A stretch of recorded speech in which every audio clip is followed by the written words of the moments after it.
Hi everybody, good morning, and it's a glorious morning. Well, actually it's kind of almost noontime here in the lovely countryside. Well, not really in the countryside, but in my village where I live, which is actually really busy because they've got a great big sort of village day going on today. So yeah, lots and lots of exciting stuff going on. We've even got a duck race. People do that for charity, and I've just bought these little ducks. I've got 4 little ducks. I think there's 4,000 ducks. I spent a lot of last Saturday afternoon with a group of women around a table cleaning the recycled ducks' bottoms off and sticking stickers on so that we could all enter this race. And well, lots of people enter this race for charity. I think you paid a couple of pounds for each duck, so they raise a lot of money. I think almost, well, £8,000, which is really good. And then there's a prize at the end of it. So I've bought my 4 little ducks for my kids and me, and hopefully we might win something later. It's an absolutely glorious day. I don't know if you can see, but I've got my brother's dog here. She's lying there on the grass in the sunshine. She's really, really old, but she's she's very happy just lying there in the sun and just soaking up some of those rays. It's really beautiful here today. I've just spent some of my morning writing a piece. I have a thought for the week which I put out every week on my website. So if you've not subscribed to my website, perhaps now would be a time to subscribe, because you get that thought every week, which comes usually on a Monday evening. Hopefully set you up for the week, or certainly give you a little bit of food for thought. And this week's thought for the week is about authenticity and being authentic, which is quite an interesting one, isn't it? Because we are completely bombarded left, right and centre by the media telling us we should be this way, we should be that way, maybe we should, look like this, wear this, have this kind of haircut, wear this top, wear this fashion, whatever it is, use these makeup products and live your life like this. There's loads of gurus that tell you what you should and shouldn't do, lots of newspaper articles, lots of social media, everything. We're bombarded left, right and centre, far more so than we ever were when I was growing up, sort of in the 60s, 70s. Things are different. Thankfully, things are changing. People are more accepted in more sort of shapes, sizes and different types of, tribes, which is amazing. And everybody can sort of be their own individual person these days. But people do still follow certain tribes, don't they? Like people, I don't know, goths and punks and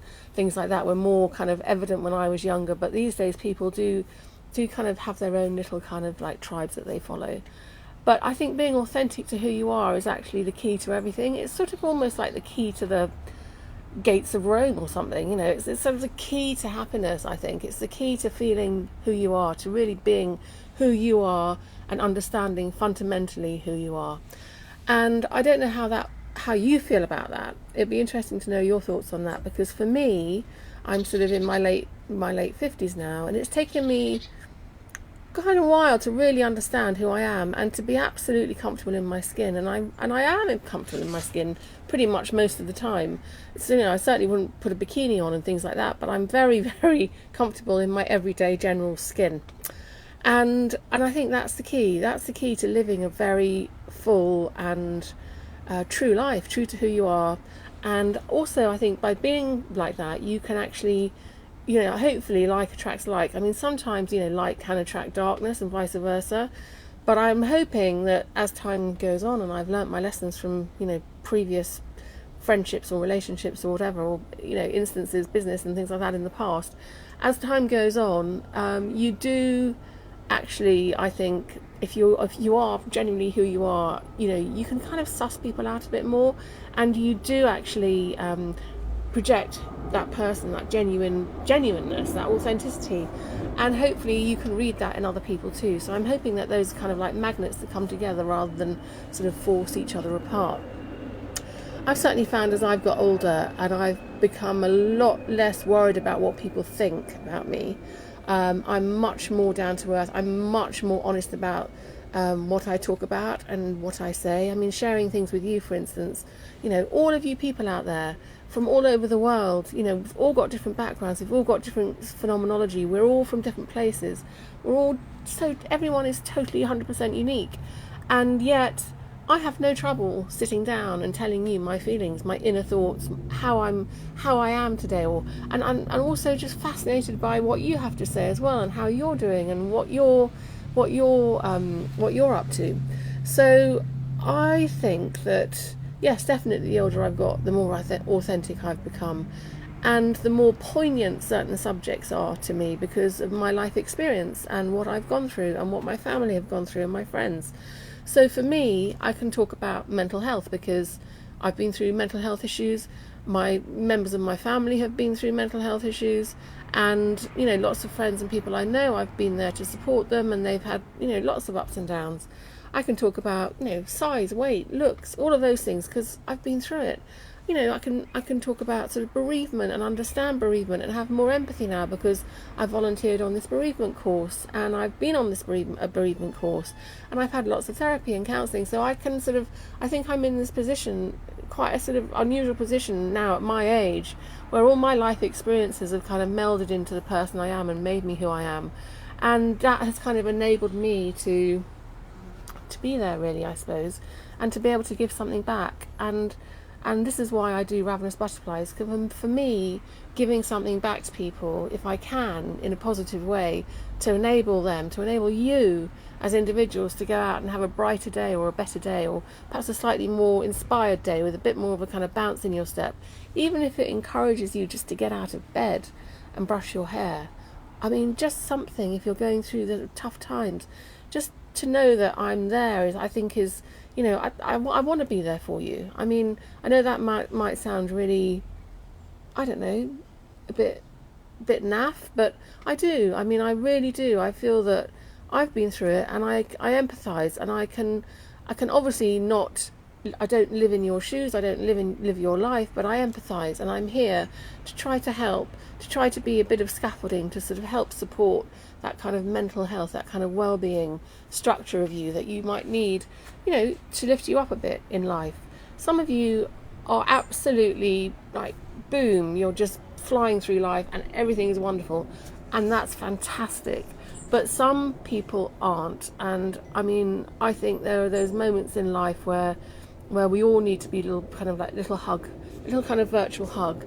And if that comes through a poem, or if it comes through a little bit of writing, a bit of nostalgia perhaps that you remember from when you were younger that you read, or that perhaps a lover or a partner read to you, or you used to read to your children, or your mum or your dad used to read it to you, or favourite teacher, whatever it is, if I can kind of like ignite that slightly and get you into the wonderful kind of nostalgic slightly kind of upbeat way of thinking, or perhaps even it might make you cry, it might be quite a sad thing, and that coupled with a beautiful, beautiful painting, even something that perhaps an artist that you don't know, but that combination, I think, of words and poetry and paintings and images is really, really helpful, and it can bring us into a place of serenity and well-being, and actually make a big difference to our day.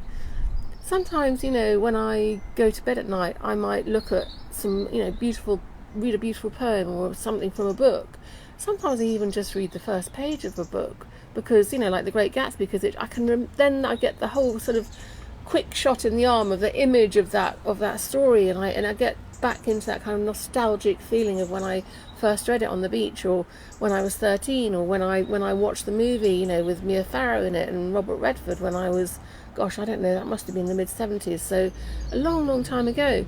But it takes you back to those times when you were a bit more innocent, and and maybe it takes you back to a time when you were in a relationship with somebody and the relationship's broken down, and it gives you a bit of chance to have a bit of kind of, to have some space and some sort of healing time about that, and sort of collate the thoughts in your head, and everything then can just become much easier to deal with, and much more easy to digest, I suppose. I think there's, sometimes just a little bit of even just a verse from a poem and the painting can really kind of meld together to form something which is far, far larger than the sum of its two parts. And yes, that stirs those emotions, and those emotions are often hopefully positive because they get you in maybe a calmer, more kind of easier equilibrium to be able to sort of cope with your day. So that's why I do that, and I kind of do that totally 100% from my own individual knowledge and my own kind of searching and curating through images, paintings, exhibitions I've been to, memories, and some fantastic searching on thank goodness for Safari, and Googling things and finding things for you, because there are just some amazing paintings out there which I've never seen. So for me, it's an absolute education. Like I've said before, I probably learned more through doing this than I have, through any university degree or school lesson that I learned when I was at college and uni and school. So it's taught me an awful lot too, and hopefully I'm kind of imparting that knowledge onto you as well. So it's a win-win, isn't it? You're learning something, you're hopefully being able to sort of sift through your emotions and put things into order. You're kind of getting ready to start or finish your day in a good, positive way, rather than perhaps worrying about things. So maybe take your mind off things a bit and just put you in a much calmer, stiller place. And also just having some fun by looking at some beautiful, beautiful things. I think that looking at all of those beautiful paintings and reading those words really does sort of spin off those endorphins and oxytocin and things like that. So they really, really do benefit you and your well-being. It's an absolute fact, scientific fact. So you heard this from me. But going back to authenticity, my authentic self is the reason why I do what I do. And I think because I am authentic and I don't sort of steal things from other people online, I don't look at other people's pairings and other people that are doing similar things to me. I just completely do what I do from me. And I think that's why people resonate with that, because it is 100% authentic and it's not trying to be like anybody else. It is totally 100% me, and that is what you get. Every time you see a post, every time you open my book, if you've got my book, An Apothecary of Art to Soothe Your Soul, you kind of know that is me. That's come from Lisa. That's not from anywhere else. Even my publishers didn't, they just left me totally 100% to do whatever I wanted to do. It wasn't a formula that they came up with. It was absolutely my design. My designer, Amelia Cosley, she designed the book for me. My publishers even hired her to design the book because they knew that I had this vision in my head, and it was 100% me. It was my style. It's absolutely me. It's Ravenous Butterflies. And I think that's what makes it quite potent, really. I'm not saying I'm potent. I'm just saying that authenticity makes it potent. And okay, well, that comes from me then. Maybe there is a kind of potency there. Maybe I shouldn't beat myself up over that one. Perhaps I am potent. Anyway, on that note, we'll move swiftly on. So I wrote this thing about authenticity this morning, and it's going onto my website. And authenticity, I think I've decided, is nothing to be afraid of. It doesn't matter, if you've got lines like me. I've got lines. I've got these little lines coming here. Never used to have lines when I was young, but I have got lines now. I've still got nice skin, but I've got these lines, and they're coming, and the grey hairs are coming, and and I'm not a size 0, and I wear bright colours, and I don't care if my necklace is something that my daughter made. I'm still going to wear it. It doesn't have to be fancy designer brand. I think it's really, really important to just be who you are. And with my big hips and my my limp and my whatever else it is I've got, I don't bite my nails, but I don't polish my nails. I don't think there's any reason why you have to follow what everybody else thinks you should be doing. Yes, it would be quite nice to go and have a manicure every now and again, but I think that that can wait. It doesn't have to be every week. Maybe once a year is fine for me. But no, I was just going back on the serious tangent. I'm going off on a mad tangent, as I usually do, and I'm going to pull myself back onto the serious tangent, because I do think authenticity is an absolute gift. And if you can be authentic, if you have the courage to be authentic and not to be swayed by what other people always telling you what you should be doing, whether you should be wearing high heels or flat shoes or sandals or boots, or wear a dress but make sure it's up to your knees or up to your mini skirt, or whether it's down to the ground, whatever it is, you should wear what you want to wear. If you've got chunky thighs and you want to wear a mini skirt, then that's up to you. If you want to wear a bikini on the beach, that's up to you. As I said, I will not be wearing a bikini ever, but if you want to wear one, fantastic.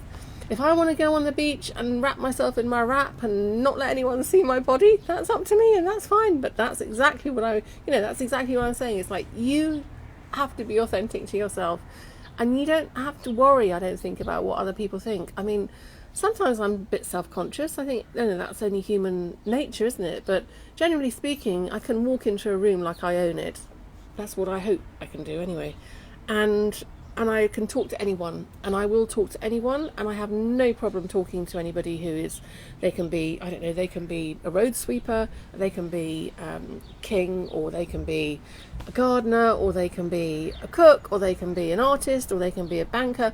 I really don't care. And I've usually got something interesting I want to find out about them, or they might have something fascinating that they can enlighten me on. And and I will get tips from that road sweeper, and I will get cookery tips from the cook, and I will want to know about how to plant my plants, and how should I invest my money. It's like I'm interested, genuinely interested in all of those things. So yeah, bring it on. I'll talk to anyone, and I'll find out as much as I can from them. In fact, I really find it quite weird how some people, if you go to places, you sit next to people, say at a dinner party, and they never ask you one question about you. You're always the one that's asking the questions, and I can't understand whether that's a nervous thing, like they just get nervous and they don't want to ask you, or whether they're genuinely not interested, or whether they're genuinely not interested, or whether perhaps they just don't, it doesn't bother them, because they probably think, well, I'm never going to see that person again, so why should I bother asking them any questions about themselves? I always find that really strange, because I like to know everything about the person I'm sitting next to having my dinner with, and I find it absolutely fascinating, and I will ask lots and lots of kind of open-ended questions to see where that takes me, really. I find it quite irritating when I just get a yes or a no as an answer, because then where does the conversation go? You have to turn to the other person on your other side. Anyway, there's me waffling on as usual, but I just wanted to say hi, and I wanted to let you know that it's an absolutely fantastic day here, and it's really gorgeous, and I'm looking forward to this afternoon's duck race, which, if any of you have just joined, we're having a duck race in my little village today, which is raising money for charity. And then I've got some friends, neighbours coming over actually for a few drinks, and the weather I hope is going to be still gorgeous, and yeah, a lovely sort of lazy Sunday really. Obviously I have been doing some work this morning, hence the little thing on authenticity, but again, when I have my friends over, my neighbours over later for drinks, we're all going to be at the duck race, we're all going to walk back here, and frankly it is what it is. They're gonna get whatever they get. There's no fancy nonsense with me, just some nice, good old-fashioned nibbles and a nice glass of wine, cup of tea, or whatever they want, and that's it, really. So I hope you're having a wonderful day. What are you doing today? Are you doing anything exciting like a duck race? Are you doing some lovely Sunday things like fiddling around in the garden, or perhaps having a game of tennis with your friends, or playing cricket out on the cricket green? That's a big thing here in the UK. On a Saturday or a Sunday, people like to go and play cricket and have a nice sort of cricket tea, which usually involves cucumber sandwiches and scones with jam and cream and maybe a fruit cake or something. It's very traditional, lots of tea, gallons of tea. I can remember that. Used to do that when my brother was at school, and I used to really enjoy going along and watching the cricket, and very lazily watching the cricket sitting on a deck chair underneath some tree somewhere, and then watching them play cricket, and then going having this fabulous tea afterwards. Anyway, whatever you're doing today, whether it's something for you, spending time with family, loved ones, friends, just sitting down reading a book, or catching up with your laundry, or having to finish something which you've got a big deadline on it, I just remember, take some time out for yourself, take a deep breath, and enjoy your day wherever you are. And somebody here says, let me put my glasses on, and I can actually see. Kamala says she's going to teach her son how to stuff vegetarian peppers. Oh, that's so exciting. I wish you could teach me how to stuff vegetarian peppers. My mother-in-law is Iranian, and she used to make the most delicious stuffed peppers. They were absolutely gorgeous. And I'm divorced now, so I don't get those stuffed peppers anymore. Very envious when the children tell me they've had them, because they're absolutely yummy, and I should really learn how to make them myself, because it's that combination of spices that makes it absolutely delicious. Anyway, I hope you all have a lovely time. Enjoy your day. I'm going to get going now, and just be authentic to you, be yourself. Grey hairs, lines, freckles. Look, I've got lines here, freckles, everything. It doesn't matter. You're beautiful just the way you are. That's what I tell myself anyway. You are beautiful just the way you are. And I'm sending you so much love, and have a wonderful, wonderful, wonderful Sunday.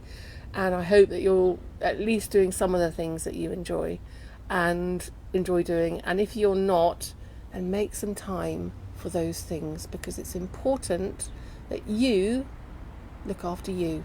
Lots of love. Have a fantastic day. Bye bye. See you soon. Bye bye.